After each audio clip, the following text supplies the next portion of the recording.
Hello all the way from Japan. I thought I'd make a short video to tell you guys how I've been doing and teach you a little bit about Japanese culture. So this is my host family's home. This is where I've been living. It's a really nice house. It's out in the countryside, and we even have a little shrine that's basically in our backyard.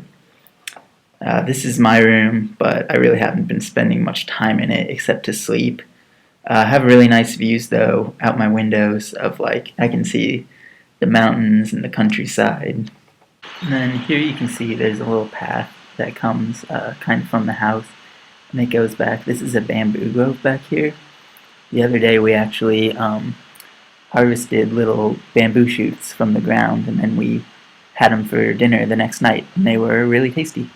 So here's a little cultural tidbit. In Japan, it's considered very rude to wear your outdoor shoes into the house. So this picture is of a genkan. It's an entryway where you can take off your outdoor shoes and transition into house slippers, or you can just go barefoot or wear socks if you'd rather. I know that some of you guys had a strange fascination with Japanese toilets, and so I decided to include that stuff too. The toilet is in a room by itself, and it's sort of like a robot. When you walk in, it automatically opens up and greets you. I know I said that the sinks were in the toilet, but I guess they're just built into the wall in the toilet room. This is the control panel for the toilet, and I honestly don't know what half of the buttons do. What I do know is that you can choose between a big flush or a small flush, and there's options for a butt washer and a bidet. Another cool thing is that the seat is heated, so your butt stays warm and toasty while you're doing your business. Like I said, the toilet is in its own room, and the shower and bathtub are in their own room as well.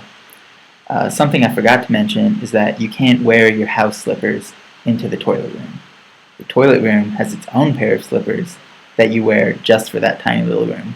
Also in the house is a small shrine for loved ones that have passed away. Every day, my host family will provide some food, like some rice and some tea, at the shrine for their loved ones, and they'll say a small prayer, wishing them well and wishing for good fortune.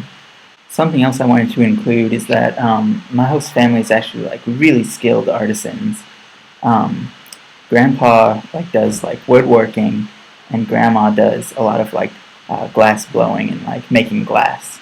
So all throughout the house there's all these pieces that they've done together or individually. I only included these three, but there's literally dozens of these in the house, and they're all super beautiful. So this is the university that I've been teaching English at. Campus is super pretty, and when you get there, when the bus pulls up, this is the first thing you see. It's this really cool I don't know, hedge art, or I don't know what you call it, but it says Fukuyama University, and I think that's pretty cool.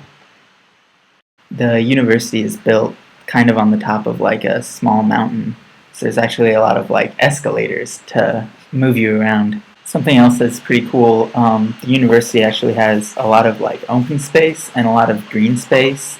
It kind of reminds me of IU in that way, and it kind of feels a lot like home. So this is a map of the campus of the university. When you pull up, here's where the bus stop is. This is where that hedge art was that I showed you. Take the escalator up. My office is right about here. This is where I am right now, actually. This is where I teach a lot of my classes. There's tennis courts here and here, baseball field. This is a soccer field. There's a gym over here. So yeah, it's pretty neat. So the last thing that I wanted to talk about is they got these little they look like vending machines, but this is actually how you get your lunch. Each one of these buttons has a meal option on it, and you put your money in, pick an option, and it'll give you a ticket. And with that ticket, you can get your actual food. So I thought that was pretty cool. So that's all I got to show you guys right now. I hope you have a good rest of the semester, and hopefully I'll see you around when I come back stateside. Sayonara.